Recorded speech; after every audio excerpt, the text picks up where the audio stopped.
Hello everyone. तो आज के वीडियो में हम लोग चैप्टर 1 पढ़ेंगे मोशन क्लास 9th का। ये एक इंट्रोडक्शन वीडियो है। तो पहले हम लोग जानते हैं मोशन क्या है। तो मोशन एक ऐसा एक्शन है जिसके वजह से किसी भी ऑब्जेक्ट का पोजीशन चेंज होता हो, ठीक है। और उस पोजीशन या किसी भी ऑब्जेक्ट के अंदर जो मोशन आता है वो कैसे आता है, तो किसी एक्सटर्नल फोर्स की वजह से आ सकता है या उसके अंदर किसी प्रकार का एनर्जी अगर हम लोग देते हैं उसके वजह से। तो ये जो कंडीशन है, इस कंडीशन को हम लोग क्या नाम दे देते हैं, काइनेमेटिक्स, ठीक है।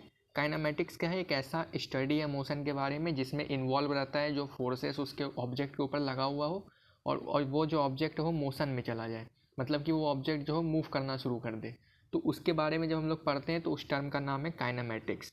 इसी तरीके से और भी बहुत सारे टर्म्स हैं जिसके बारे में जानना हम लोग को बहुत ज़रूरी है, क्योंकि ये टर्म्स हम लोग को चैप्टर के नाम से ही पता चलना चाहिए कि ये आखिरकार किसके बारे में पढ़ाई हो रहा है। तो पहली बात, सबसे इजी टर्म है फिजिक्स। ये आखिरकार फिजिक्स आखिर ये है क्या। सब्जेक्ट तो है, हम लोग को पता है कि फिजिक्स साइंस का 3 ब्रांच में से एक ब्रांच है फिजिक्स। ये लेकिन है क्या, तो ये एक ऐसा साइंस का ब्रांच है जिसमें क्या होता है, स्टडी होता है किसके बारे में, नेचुरल लॉ के बारे में। मतलब कि हम लोग के आसपास में नेचर में जितने भी कुछ भी हलचल हो रहा है वो आखिरकार हो क्यों रहा है, उसके पीछे का वजह क्या है। तो वजह जानने के लिए जितना भी लॉ और कानून हम लोग को जानना पड़ता है, वो अदालत कोर्ट वाला लॉ नहीं, हम लोग का जितना भी मतलब कि आखिरकार अगर हवा चल रहा है, विंड चल रहा है, तो विंड का स्पीड क्या है, विंड कितने स्पीड से चलेगा कि एक पत्ते को हिलना पड़ जाए। तो ये सब जितना भी लॉज है, जितना भी हम लोग का बोल सकते हैं, जितना भी कंसिडरेबल चीज़ है जो हम लोग कंसिडर करते हैं, तो वो सब जो पढ़ाई करते हैं ये सब चीज़ आता है फिजिक्स के अंदर। इससे पहले अगर हम लोग ये क्लास 6 के अगर डेफिनेशन में पढ़ेंगे फिजिक्स के बारे में, तो वहाँ लिखा रहता है कि ये एक ऐसा ब्रांच है जिससे हम लोग किसी भी ऑब्जेक्ट का फिजिकल क्वांटिटी का मेजरमेंट कर सकते हैं।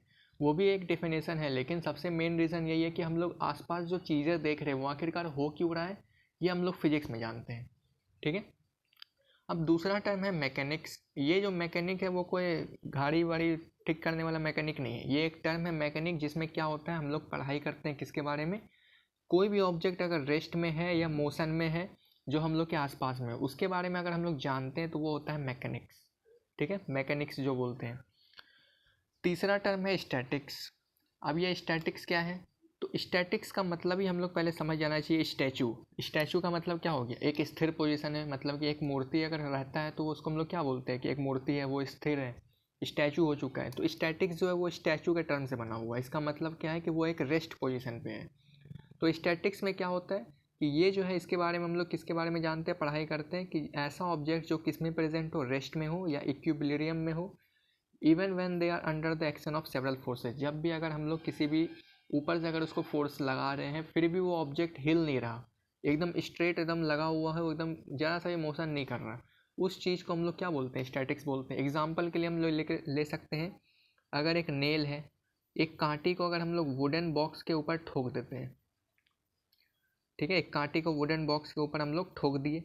जब इस वुडन बॉक्स के ऊपर जो कांटे ठोके, इसके ऊपर हम लोग कोई भी फोर्स लगा रहे हैं, जैसे कि मान लिया जाए एक विंड का हम लोग फ़ैन ले आए, मतलब एक फ़ैन ले आए और इस फ़ैन को हम लोग कांटे के मतलब कि इसमें ले आए कि कांटे के ऊपर फ़ैन चलाएंगे तो कांटे उखड़ उखड़ के फेंका जाएगा। लेकिन नहीं, ये फोर्स तो लगा पा रहा है, यह विंड एनर्जी ट्रांसफ़र तो कर रहा है, लेकिन इस कांटे के ऊपर कोई फ़र्क नहीं पड़ रहा। कांटे के ऊपर फ़र्क नहीं पड़ने की वजह से इसका मोशन चेंज नहीं हो रहा है। ये किस में है, रेस्ट में है, जबकि हम लोग इसके ऊपर एक्सटर्नल फोर्स और एनर्जी तो लगा रहे हैं।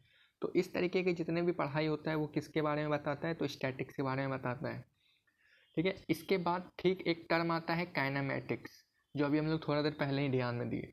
तो काइनेमेटिक्स क्या है, तो ये एक स्टडी है मोशन के बारे में। हम लोग इसके अंदर जितने भी प्रकार के मोशंस होते हैं उनके बारे में समझेंगे, without considering the cause of motion. मतलब इसका क्या है कि किसी भी जैसे कोई भी ऑब्जेक्ट अगर मूव कर रहा है तो उसमें हम लोग उसका रीज़न क्या है उस ऑब्जेक्ट का मूव करने का, वो हम लोग को जानना ज़रूरी नहीं है। फिर भी हम लोग वो ऑब्जेक्ट को अगर मूव होते हुए देख रहे हैं, यानी कि मोशन में अगर वो ऑब्जेक्ट है, तो हम लोग बोल सकते हैं कि वो एक काइनेमेटिक्स में है।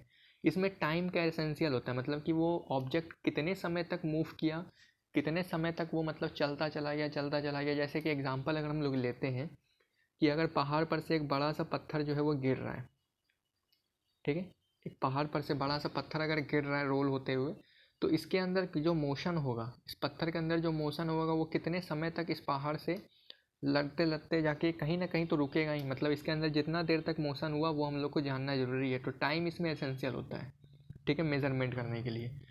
इसके ठीक बाद का टर्म है डायनामिक्स, सॉरी, डायनेमिक्स क्या है? तो ये डील करता है study of object taking into consideration, इसके अंदर किस वजह से मोशन हो रहा है वो हम लोग को जानना जरूरी है। मतलब कि काउज ऑफ कंसिडरेशन, जो एक तरीके से हम लोग बोल सकते हैं किसी भी ऑब्जेक्ट के अंदर जो मोशन हो रहा है वो उसका वजह क्या है, उसके ऑब्जेक्ट में मोशन होने का, वो हम लोग को इसमें जानना होगा।